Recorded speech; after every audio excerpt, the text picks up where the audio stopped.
अक्षांश और देशांतर। अक्षांश और देशांतर के बारे में जानने से पहले हम कुछ बेसिक चीज़ें जो आपको बताऊंगी कि अक्षांश और देशांतर कहाँ होते हैं, इनका यूज़ क्या होता है, इन सब के बारे में हम आज पढ़ेंगे। तो सबसे पहले मैं आपसे बात करती हूँ कि हमने पृथ्वी के बारे में जाना। पृथ्वी आप सभी ने पिक्चर्स में देखा है। आखिर पृथ्वी को तो हम देख नहीं सकते, लेकिन मैंने जब आपको पिछली बार सौरमंडल का जो टॉपिक पढ़ाया था उसमें हमने पृथ्वी के बारे में काफ़ी सारी चीज़ें डिस्कस की थी। तो पृथ्वी हमें ये पता है कि वो अपने अक्ष पर घूमती है और सूर्य के चारों ओर चक्कर भी लगाती है। पृथ्वी तो हमने नहीं देखी, लेकिन पृथ्वी का जो लघु रूप होता है जिसे हम ग्लोब कहते हैं, मैं आपको दिखाती हूँ। ग्लोब आप देख रहे हैं आपके सामने ग्लोब, यानी ग्लोब किसी भी तरीके के, किसी भी आकार के हो सकते हैं, छोटे बड़े, कहीं भी ले जाए जा सकते हैं। ये हमें पृथ्वी के जितने भी महाद्वीप हैं, महासागर हैं, उन सब की हमें सही सही दिशा बताते हैं। जैसे हमारा देश, महाद्वीप, महासागर कौन से किस दिशा में है, तो पृथ्वी की जो पूरी हम कह सके तो पृथ्वी का प्रतिरूप। वास्तविक पृथ्वी तो हम नहीं देख सकते हम, क्योंकि उस पर रहते हैं, लेकिन पृथ्वी कैसी है, कौन सा स्थान कौन सी स्थिति में है, ये सब की जानकारी हमें कौन देता है? ग्लोब। अब ग्लोब होता क्या है? ग्लोब को बिल्कुल पृथ्वी की तरह ही बनाया गया है। किस लिए बनाया गया है? ताकि हम पृथ्वी के बारे में जानकारियाँ प्राप्त कर सकें। अब आपने देखा होगा कि जब कोई भी चीज़ है, अगर आपके घर में कोई नई चीज़ लेकर आते हैं, कुछ खाने का सामान लेके आते हैं, तो मान लीजिए एक तरबूज लेकर आए। अब आपको सभी को खाना है, तो उसके लिए आप क्या करोगे? अनुमान लगाओगे किसको कितने कितने हिस्से में आएगा। आपको तो बस खाना है, लेकिन खाना है तो किस तरीके से खाना है, सबको बराबर आए।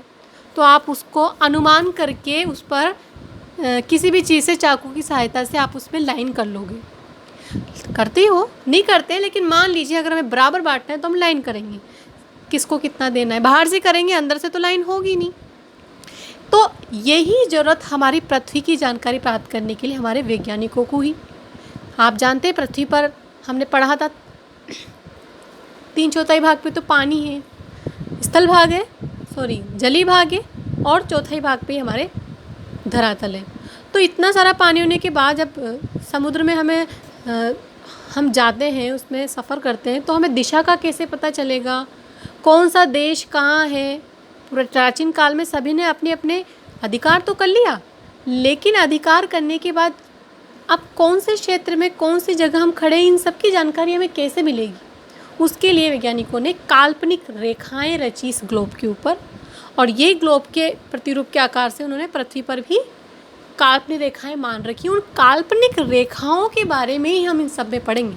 अक्षांश और देशांतर और कुछ नहीं, सिर्फ काल्पनिक रेखाएं हैं, जो कि देश विदेश की जानकारी करने के लिए, समय के लिए, स्थान विशेष के लिए जानकारी करने के लिए हमें इन सब की ज़रूरत होती है।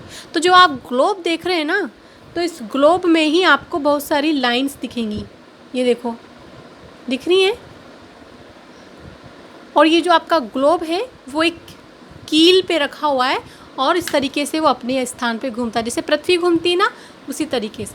अब आप देख रहे होंगे ये जो ग्लोब है ये अपने ही अक्ष पर 23.5 डिग्री झुका हुआ है, जैसे कि हमारी पृथ्वी झुकी हुई होती है। तो पृथ्वी का ही मॉडल है, आप इसी को पृथ्वी मान लीजिए कि हम पृथ्वी के बारे में देख रहे हैं, और वो ग्लोब के माध्यम से ही हम समझेंगे।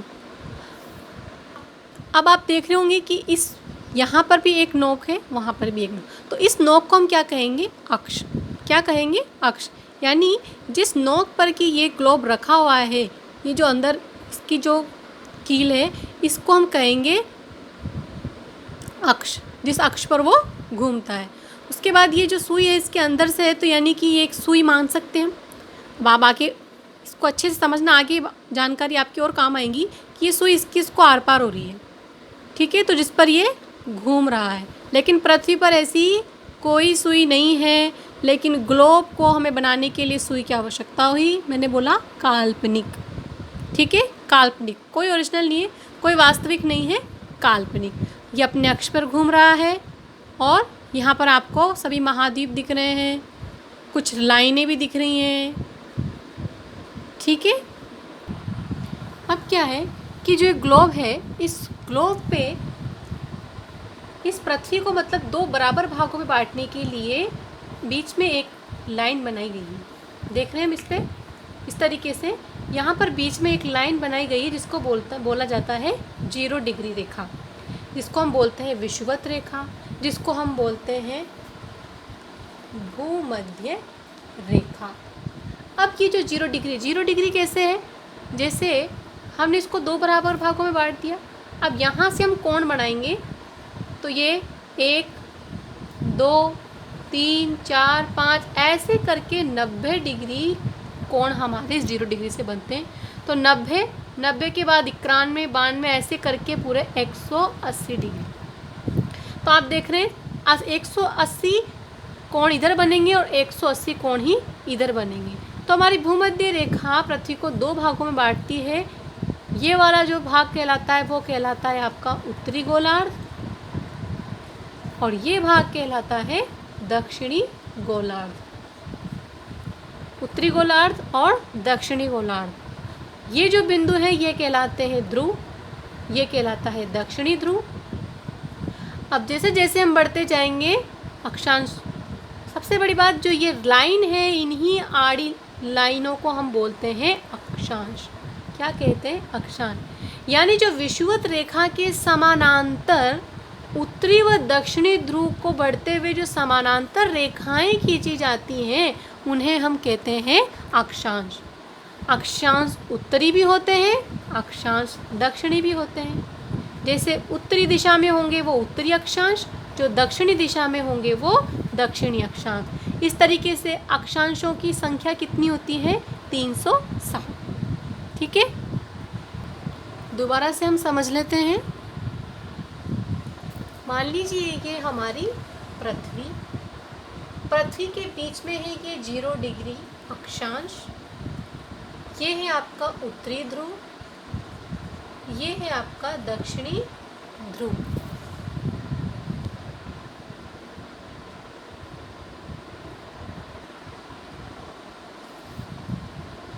अब जैसे जैसे हम ऊपर की साइड बढ़ते जाएंगे ध्रुवों की संख्या बढ़ती जाएंगी और दक्षिणी ध्रुव में भी संख्या बढ़ती जाएंगी। तो आप देख रहे हैं जो हमारी विषुवत रेखा है उसके समानांतर, विषुवत रेखा से ध्रुवों की ओर जो समानांतर रेखाएं खींची जाती हैं उन्हें अक्षांश कहा जाता है। एक डेफिनेशन बनती है अक्षांश किसे कहते हैं? अक्षांश किसे कहते हैं? जैसे विषुवत से ध्रुवों तक, यानी विषुवत से ध्रुवों तक स्थित सभी समानांतर व्रतों को अक्षांश रेखाएं कहते हैं। समानांतर व्रत का मतलब आप जब देख रहे हैं, जब मैं इस ग्लोब को जब ऊपर से, क्योंकि ये रेखाएं में आगे दिख रही है, क्योंकि हमारी पृथ्वी गेंद के समान है तो वही पीछे भी अक्षांश है। तो जब मैं दोनों अक्षांश आगे और पीछे दोनों को मिला के अगर काटती हूँ तो क्या बनता है? एक व्रत बनता है। तो समानांतर व्रतों को अक्षांश रेखाएं कहते हैं। अब आप समझ गए होंगे कि जो हमारी विषुवत रेखा है वो पृथ्वी को दो भागों में बांटती है, उत्तरी गोलार्ध और दक्षिणी गोलार्ध। इसको बोलेंगे उत्तरी ध्रुव, इसे बोलेंगे हम दक्षिणी ध्रुव, इसे बोलेंगे पश्चिम और इसे बोलेंगे पूर्व। हमने देखा है कि हमारी जो पृथ्वी है वो पूर्व से पश्चिम की ओर घूमती है। तो जब ये घूमती है तो अपने ही अक्ष पर घूमती है, और ये जो आपकी अक्षांश है ये, जिसे मैंने बताया 0 डिग्री, उसके बाद बनेगा 1 डिग्री। तो 1 डिग्री कैसे बनेगा ऐसा हम इस मैप पे देखते हैं। जैसे 0 डिग्री है तो मैंने यहाँ पर भी 1 डिग्री का कोण बनाया और यहाँ भी 1 डिग्री का कोण बना, तो ये दोनों कोणों को मिला के जो रेखा बनेगी ना वही आपकी अक्षांश कहलाएंगी। उस तरीके से इधर भी 2 डिग्री, इधर भी 2 डिग्री, दोनों को मिलाया फिर अक्षांश बना, फिर अक्षांश, ऐसे करके यहाँ पूरे 90 डिग्री तक पहुँच जाते हैं। और इधर भी अक्षांशों की संख्या कितनी हो जाती है? 180, और इधर भी कितनी हो जाती है? 180।